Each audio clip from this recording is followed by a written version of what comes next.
Happy Saturday, everyone. I'm Karen Dubin from Sweet Institute. I'm going to continue on where we left off in Carl Rogers on Becoming a Person. Page 6, the bottom of page 6, college and graduate education. Excuse me. And I'm going to continue on until the top of page 10, where we are going to finish with Becoming a Psychologist. So here we go. I started, and Tom's joining me today also, making a cameo appearance. College and graduate education.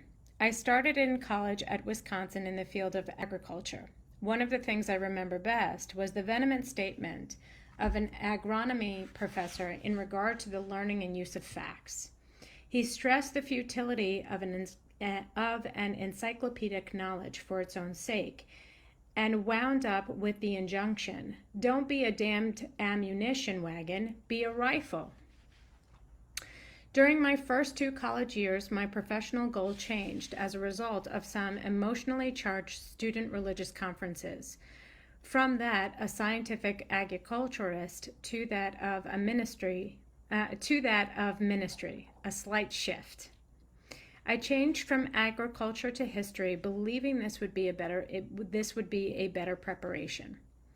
In my junior year, I was selected as one of a dozen students from this country to go to China for an International World Student Christian Federation conference. This was a most important experience for me. It was 1922, 4 years after the close of World War I. I saw how bitterly the French and Germans still hated each other, even though, as individuals, they seemed very likable. I was forced to stretch my thinking, to realize that sincere and honest people could believe in very divergent religious doctrines. In major ways, I, for the first time, emancipated myself from the religious thinking of my parents, and realized that I could not go along with them. This independence of thought caused great pain and stress in our relationship, but looking back on it, I believe that here, more than any other time, I became an independent person.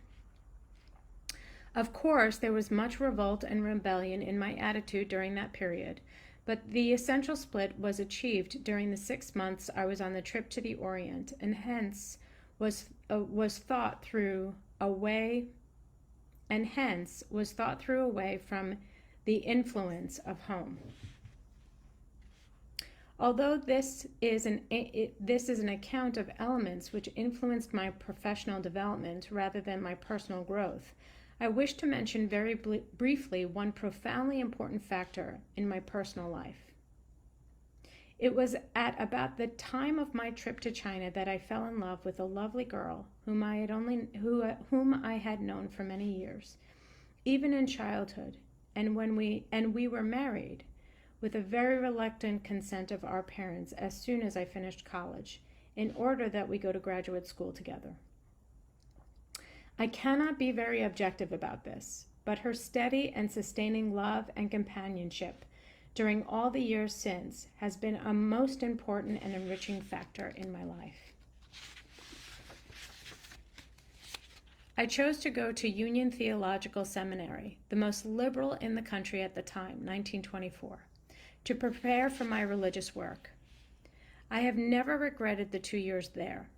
I came in contact with some great scholars and teachers, notably Dr. A.C. McGiffert, who believed devoutly in freedom of inquiry and in following the truth no matter where it led.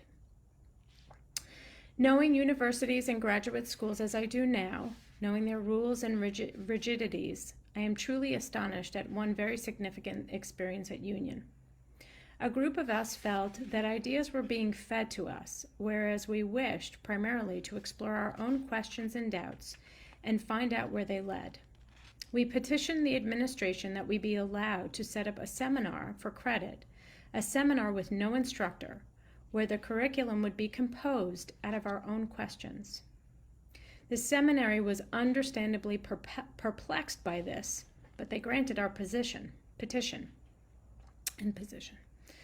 The only restriction was that in the interests of the institution, a young instructor was to sit in on the seminar, but would take no part in it unless we wished him to be active. I suppose it unnecessary to add that this seminar was deeply satisfying and clarifying. I felt that it moved me a long way. I feel that it moved me a long way toward a philosophy of life which was my own. The majority of the members of that group, in thinking their way through the questions they had raised, thought themselves right out of the religious work. I was one. I felt that questions as to the meaning of life and the possibility of the constructive improvement of life for individuals would probably always interest me, but I could not work in a field where I would be required to believe in some specified religious doctrine. My beliefs had already changed tremendously and might continue to change. It seemed to me it would be a horrible thing to have to profess a set of beliefs in order to remain in one's profession. I wanted to find a field in which I could be sure my freedom of thought would not be limited. Becoming a psychologist. But what field? I had been attracted at Union by the courses and lectures on psychological and psychiatric work, which were then beginning to develop. Goodwin Watson, Harrison Elliott, Marion Kenworthy all contributed to this interest. I began to take more courses at Teachers College, Columbia University, across the street from Union Seminary. I took work in philosophy of education with William H. Kilpatrick and found him a great teacher. I began practical clinical work with children under Letta Hollingworth, a sensitive and practical person. I found myself drawn to child guidance work, so that gradually, with very little painful readjustment, I shifted over into the field of child guidance and began to think of myself as a clinical psychologist. It was a step I eased into with relatively little clear-cut conscious choice, rather just following the activities which interested me.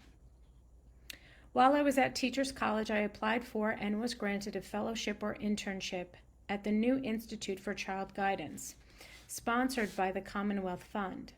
I have often been grateful that I was there during the first year. The organization in a chaotic beginning state, but this meant that one could do what he wanted to do.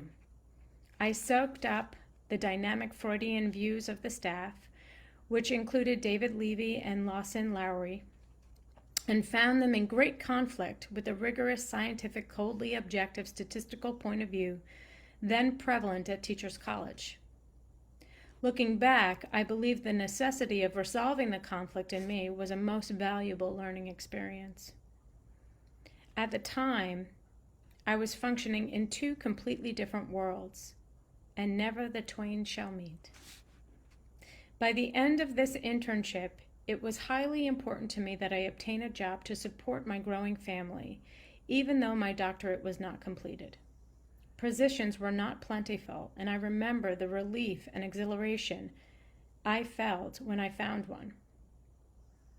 I was employed as a psychologist at the Child Study Department of the Society of the Prevention of Cruelty to Children in Rochester, New York. There were 3 psychologists in this department, and my salary was $2,900 a year. I look back at the acceptance of that position with amusement and some amazement. The reason I was so pleased was that it was a chance to do the work I wanted to do. That by any reasonable criterion, it was a dead-end street professionally. That I would be isolated from professional contacts, and that my salary was not good even by the standards of that day. Seems not to have occurred to me as nearly as I can recall. I think I have always had a feeling that if I was given some opportunity to do the thing I was most interested in doing, everything else would somehow take care of itself. An end of reading for today. Tomorrow we'll be continuing on with the Rochester years and further from there. So have a wonderful Saturday, everyone, and we look forward to seeing you again very, very soon.